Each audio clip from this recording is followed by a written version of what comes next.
Chers auditeurs, chères auditrices, bonjour. Salam alaikum. Shalom. Je m'appelle Bousmar, Anthony Bousmar, et c'est un plaisir de pouvoir m'adresser à vous par la radio Al-Mawatine, qui a un projet admirable de contribuer au vivre ensemble, à une relation plus harmonieuse entre les hommes et les femmes de bonne foi, ceux qui cherchent à dialoguer avec l'autre. La visite du souverain pontife au Maroc les 30 et 31 mars m'offre l'occasion de débuter cette émission et nous espérons qu'il y en aura d'autres à un rythme régulier.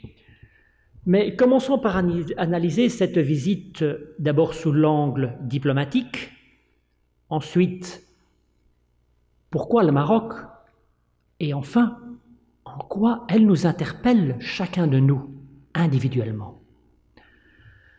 Alors, la visite du souverain pontife fait partie d'une diplomatie musulmane et il souhaite se rendre dans les pays du monde arabo-islamique parce qu'il se rend compte qu'il faut convaincre les acteurs musulmans à se prêter à un dialogue interreligieux fondé non pas sur le débat théologique, mais sur la rencontre interpersonnelle et le faire ensemble. Et ces rencontres doivent être une arme contre le fondamentalisme et la violence exercée au nom de Dieu. Ça, c'est une démarche diplomatique, courageuse, et la visite au Maroc les 30 et 31 mars avait été précédée par une visite similaire à Abu Dhabi du 3 au 5 février. Il est intéressant d'entendre que dans un message vidéo diffusé par le souverain pontife le 31 janvier à la veille de son premier voyage dans cette diplomatie vers les pays musulmans, il avait déclaré, je cite, « La foi en Dieu nous unit plutôt qu'elle nous divise. Elle nous rapproche en dépit des différences. Elle éloigne de nous la haine et le conflit. » Ça, c'est un programme. Et pourquoi le Maroc? Eh bien, ça c'est le côté diplomatique. Dans la première visite d'un pape au Maroc depuis 34 ans, le pape François a félicité le roi Mohamed VI pour, disait-il, ses efforts pour lutter contre l'extrémisme qui bien souvent conduit à la violence et au terrorisme et qui, en tout cas, constitue une offense contre la religion et contre Dieu lui-même. Fin de citation. Et le roi Mohamed VI, parole admirable, disait pour combattre l'extrémisme religieux, il n'y a qu'une solution, elle porte un nom, c'est l'éducation. Car, disait le souverain, ce que les terroristes ont en commun n'est pas la religion, mais plutôt l'ignorance de la religion. Ça, c'est le côté politique. Et maintenant, il y a la partie qui devrait nous interpeller chacun d'entre nous. C'est que le dialogue que souhaite le souverain pontife, finalement, c'est à chacun de nous qu'il s'adresse, parce que chacun de nous, nous fréquentons des gens d'une autre obédience monothéiste, qu'elle soit avouée ou non, mais dans la vie sociale, notre vie professionnelle, des activités sportives, ou d'autres activités.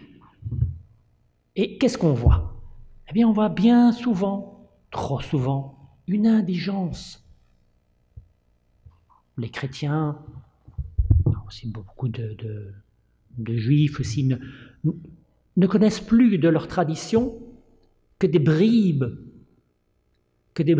et sur lesquelles viennent se greffer la mésinformation et la manipulation des esprits par les médias qui rend le dialogue très compliqué. Et donc, dès qu'on évoque certains mots, des barrières psychologiques se dressent dans la tête et bloquent tout dialogue. Et de l'autre côté du ring, on a trop de musulmans, et je dirais leur majorité. Quand on leur pose la question « Qu'est-ce que l'islam ?» ils ne savent pas vous formuler une réponse intelligente et convaincante, ni pour eux ni pour eux-mêmes. Et en même temps, ils parlent « Ahl al-Kitab », les gens du livre. Mais si on leur demande « C'est quoi les gens du livre pour vous ?» Ils ne savent pas. Ils ne savent rien. Alors, mesdames, messieurs, chers auditeurs, chères auditrices, pour parler à l'autre, il faut connaître le langage de l'autre, la langue de l'autre, mais il faut connaître sa tradition. Et pour parler de la tradition de l'autre, il faut aussi commencer par connaître sa tradition, et de préférence bien la connaître. Et c'est ce que je propose avec vous dans cette émission, et qui n'est que l'amorce d'autres qui suivront, de revenir au fondement des trois traditions monothéistes. D'abord, qu'est-ce que Dieu? Adonai Elohim, Allah. Qu'est-ce que l'homme et la place de l'homme dans la création? Et qu'est-ce que les messagers et les prophètes qui ont été, à travers toute l'histoire de l'humanité, envoyés au peuple de toute la terre, à travers des époques différentes?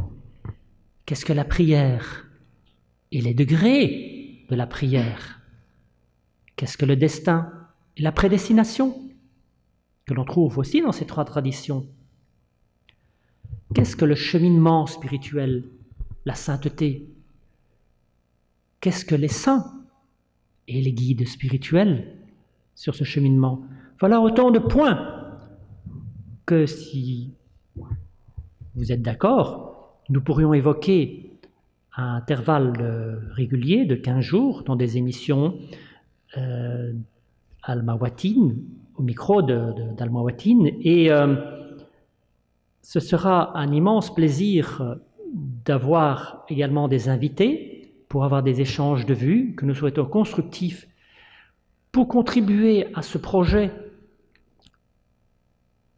d'avoir une relation avec l'autre qui soit plus harmonieuse, apaisée.